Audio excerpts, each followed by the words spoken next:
Atradusi save ir spinduliuojanti didžiulę meilę savo darbui. Taip Milda Kontrime, Dituvos Aleksandro Teodoro Kuršaičio pagrindinės mokyklos istorijos mokytoja, apibūdintų ją pažįstantieji. Pedagogės kelią Milda pradėjo būtent Dituvoje ir čia dirba nuo 2017-ųjų. Aš vaikystėje buvau toks keistas maksimalistas vaikas. Jeigu aš pamatydavau kokį filmą apie kalnus, tai aš svajodavau, kad aš kopsiu į Everestą, būsiu pirmoji moteris įkopus lietuvė į Everestą. Jeigu aš pamatydavau kokį filmą apie vandenynus, tai aš būtinai būsiu pirmoji narė, kuri ką nors atradus. Bet mokytojo kelio tikrai nebuvo tame. Ir viskas čia susiklostė labai gražiai per gyvenimą, nes šiaip aš esu istorikė, Klaipėdos universitete ir dirbanti, ir vis dar studijuojanti.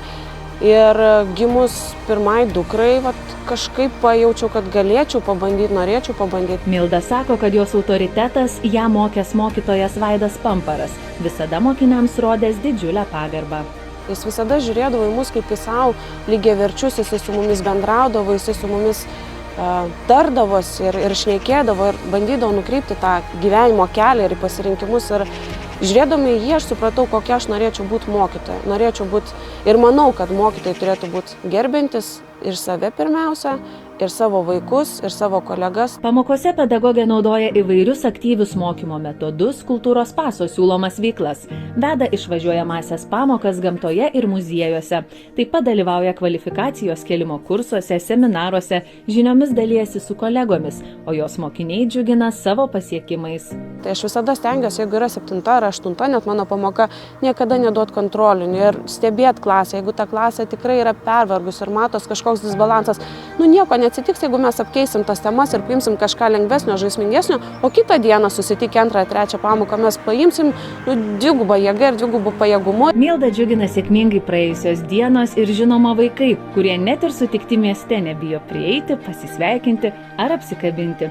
O sunkiausia darbe pastebimas visuomenės požiūris į mokytoją ir mokyklą. Kai aš sužinojau apie šitą apdovanojimą ir tokį vertinimą, tai aš tikrai labai susigraudinau ir pagalvojau, kad tokia maža mokykla ir yra atkreiptas dėmesys į tokios mažos mokyklos mokytoją. Ir mažose mokyklose gali būti perlų, tiek mokytojų, tiek mokinių, kuriuos mes galim ruošti ir pristatyti Lietuvai ir pasauliui. Neprarasti jėgų, suderinti visas veiklas ir darbus mokytojai padeda griežta disciplina. Jos atgaiva, laikas su šeima, pasivaikščiojimai gamtoje, apsilankymai muziejuose. Paklausta, kokia mėgstamiausia istorinė asmenybė, Milda sako, kad tai Aleksandras Makedonietis. Esu radus tokią citatą, kad makedonietis sugebėdavo vienu metu rašyti laišką, klausytis, kam karvedžiai šneka apie žemėlapį kokią nors strateginį ir dar mintise sukti kokią nors trečią idėją. Tai man tas makedoniečio gebėjimas dirbti vienu metu daugybę darbų turbūt yra, tas jo akcentas, tai turbūt yra mano siekiamybė ir todėl jis mane žavi, kai pagalvoju apie istorinės asmenybės. Milda tvirtina, kad metų mokytojo įvertinimas didelė atsakomybė toliau tęsti pradėtus darbus. Tu nesitikį, kad toks jaunas žmogus iš viso gali būti taip pastebėtas, o vienas iš mano iššūkių man pačiai labai sujungti mokyklos bendruomenės, muziejų bendruomenės, universitetą ir tęsti tas veiklas toliau.